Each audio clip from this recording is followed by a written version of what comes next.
नमस्कार साथियों, आप सभी देशवासियों को दीपोत्सव के इस महापर्व की ढेरों शुभकामनाएं, ढेरों बधाइयां हैं।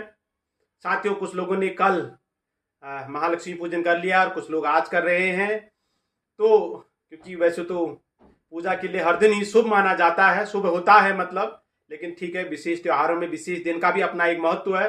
तो सर्वप्रथम मैं दिल की गहराइयों से समस्त देशवासियों को इस दीपोत्सव, इस महालक्ष्मी पूजन दिवस की ढेरों शुभकामनाएं, ढेरों बधाइयां देता हूं।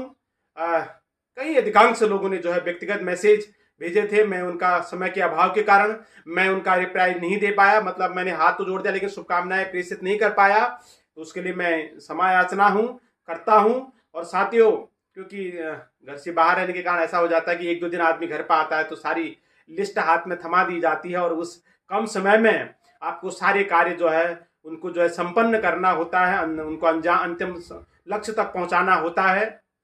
तो इन सब जिम्मेदारियों या समय के अभाव के कारण मैं व्यक्तिगत मैसेज नहीं भेज पाया, लेकिन मैं हमेशा आप सभी मित्रों के, जिन्होंने मुझे इतना प्यार दिया और हमेशा अपना छोटा भाई समझकर शुभाशीष देते हैं, बधाइयां भेजते हैं, मैं उन सभी को दिल की गहराइयों से बहुत बहुत बधाई देता हूं। आपका घर सदा धन धान्य से भरा रहे, माता लक्ष्मी की कृपा आप सभी परिवारजनों पर बनी रहे, आपका घर हमेशा धन धान्य से भी भरा रहे, भंडारों से भरा रहे और माँ आपके घरों में हमेशा खुशियां भेजते रहे। मैं पुनः इस दीपोत्सव के इस महापर्व में, जिसे आज पूरा भारतवर्ष बड़े हर्ष और उल्लास के साथ मना रहा है, इसकी आपको ढेरों शुभकामनाएं, ढेरों बधाइयां देता हूं। यह वर्ष इस तरह के त्योहार आपके जीवन में हमेशा आते रहें। आपके जीवन में जिस तरह से पूरा शहर जहां जहां तक आपकी नजरें पहुंच रही हैं, वहां वहां तक सब जगमगाहट ही नजर आ रही है।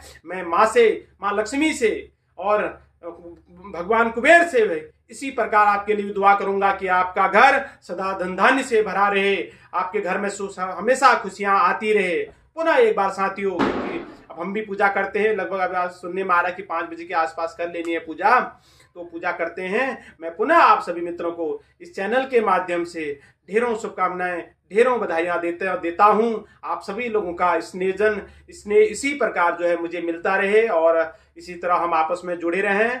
और जितना भी मुझसे हो पाएगा साथियों, मैं पुनः एक बार आज माता लक्ष्मी पूजन है, माँ लक्ष्मी, आप सभी को विश्वास दिलाता हूं कि ग्रामीण क्षेत्रों के बच्चों के लिए जब तक मेरे शरीर में प्राण रहेगा, मैं हमेशा इन बच्चों के लिए कुछ न कुछ कार्य करते रहूंगा और जितना भी मुझसे हो पाएगा, मतलब मैं करूंगा अपना पूरा प्रयास इन ग्रामीण क्षेत्रों के बच्चों के सर्वांगीण विकास के लिए मैं पूर्णतः प्रतिबद्ध रहूंगा। पुनः आप सभी मित्रों को, मेरे चाहने वालों को और जो दूर भी हैं उन सभी को, जो दूर से भी मतलब मुझे दुआएं आशीर्वाद भेजते रहते हैं। सुबह से मैंने एक बार अभी थोड़ी देर पहले व्हाट्सएप खोला तो देखा कि मतलब हजारों की संख्या में लोगों के मैसेज थे। मैं पुनः दिल की गहराइयों से उन सभी लोगों का जो नतमस्तक होकर धन्यवाद अदा करता हूं और उन्हें पुनः एक बार शुभकामनाएं प्रेषित करता हूं कि माँ की कृपा आपके परिवारजनों पर सदा बनी रहे, आपका घर सदा पुनः एक बार धन धान्य से भरा रहे, खुशियों का तांता सदा आपके परिवार पर लगा रहे। सभी को एक बार पुनः नमस्कार, धन्यवाद।